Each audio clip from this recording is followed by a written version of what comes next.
Welcome to highlights of stage 17 of the Tour de France here on GCN. Yesterday marked the penultimate sprint stage of this year's race, but it wasn't without its drama a little earlier on.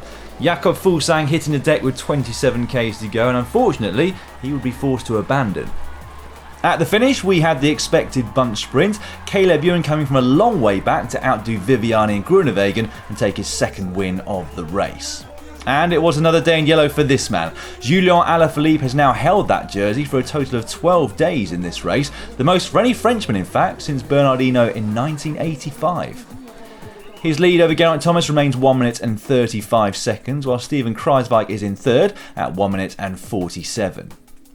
Today it's another transitional stage as we head towards the Alps. 200 kilometres from Pont du Gard to Gap, not flat enough for the sprinters but not hilly enough for the GC riders, and so this looked perfect for a breakaway. Just like yesterday, temperatures were extremely high for everybody out there, reaching 38 degrees Celsius in places, but unlike yesterday, we had a lot of riders interested in making the early move. And you can guess who started it, can't you? Thomas de Gendt of Lotto Soudal going flat out in the first kilometre of the stage in an effort to force a group clear. And it would work. A split soon emerged and 33 riders went up the road. Along with de Gendt, we had some very strong riders in that group. Trentin, Van Avermaet, Mollema, Costa, Pollitt, King, Boersenhagen and Dylan Teuns, to name but a few. However, they had to work hard to get up the road. Amongst the 5 teams who'd missed it were Total Direct Energy, and they were ordered to the front to start chasing. However, with the strength up front, they were fighting a losing battle. That gap continued to climb, and eventually after 50 k's of racing, they cut their losses and sat up. At the intermediate sprint, the gap was up to over 5 minutes. There it was Andrea Pasqualon who took the 20 points, de Gendt just edging out Sturban to take second. Soon after, the Ventoux loomed large in the distance. Not a climb that features in this year's race, but there are plenty of bigger mountains still to come. It was a welcome break from the scorching sunshine midway through the stage. The gap between the break and the bunch had by this point ballooned to almost 30 minutes. De Koning Quick-Step were little to worry about up front. It was only a matter of time though before we had our first attack from that group of 33, and it would come with 37 kilometres to go from Bauke Mollema. Nothing in the end came of that one, but the group did soon split. Ben King of Team Dimension Data and Alexis Gouchard of AG2R were followed by Tom Schoens, Greg Van Avermaet, Matteo Trentin and Daniel Oss amongst others. It did require a huge effort, as you can see here from the face of King, but it was worth it for them. They soon established a decent lead over what had become the second group on the road, Thomas de Gendt amongst those missing out. Here's a list of exactly who did make that front group. Kasper Asgreen was the last man to make it across, and probably surprised that he'd been given the freedom today by his De Koning Quick-Step team. Trentin though was a man on a mission today. He put in another attack a few kilometres later, and that one spelt the end of Gouchard's hopes for the stage win.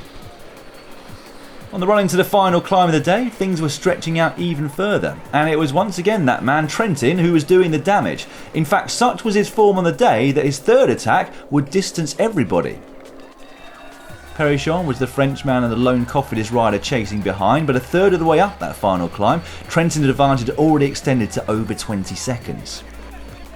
Perichon here looking to limit his losses, 23 seconds by this point, 33 seconds back to the group of Van Avermaet behind, but there you can see Kasper Asgreen who decided to chase alone to try and catch up with the leaders. By the top, Trentin had amassed an advantage of almost 30 seconds, and it looked as though Asgreen had left it too late. He caught and passed Perichon and would end up on his own, but 29 seconds against a man of this class and experience was going to be a tough one to close down the descent. A little further behind, the rest of the riders from the breakaway must already have realised that they were fighting it out for the minor places, because Trentin had flown the nest. There was going to be no catching him, and such was his advantage in the end that he was able to sit up, taking the applause of the crowd and celebrate in the closing few hundred metres. This was to mark the third career stage win at the Tour de France for Matteo Trentin, the European champion, and the fourth for Mitchelton Scott in the current edition. That was a tough old day in the saddle though, almost 46 km per hour average for 200 km. Asgreen managed to hold on for second place on the day, a credible ride for a man who's in his first full season as a pro. Behind it was Van Avermaet who'd win the sprint for third, ahead of Mollema, Teuns and Izagirre. Celebrations all round then for Mitchelton Scott. They'd come here to get on the final podium with Adam Yates, but despite the disappointment from that point of view, they've still had plenty to celebrate. Trentin then taking it from Asgreen, Van Avermaet, Mollema and Tunes, and rounding out the top 10, Jesus Harada of Cofidis. The bunch would end up rolling in a full 20 minutes behind Trentin, led across the line by yellow jersey Julien Alaphilippe. No change in the overall classification then, still that 1 minute and 35 second advantage for Alaphilippe over Thomas. Kruijswijk in third at 1:47, but still all to play for the top 6 for the final victory in Paris. Tomorrow, things get a bit spicy. Stage 18 is the first of a trio of high alpine stages, and many are calling it the Queen Stage. There are 4 categorised climbs, 3 of which go over 2,000 metres above sea level. The Col du Var, Col d'Izoard, and finally the highest point of the stage, the Col de Galibier. A 23k climb which peaks at 2,622 metres above sea level. Join us again tomorrow for all of the action. Don't forget to subscribe to GCN Racing if you haven't done so already, and also click on the bell icon so you receive a notification every time we upload a new video.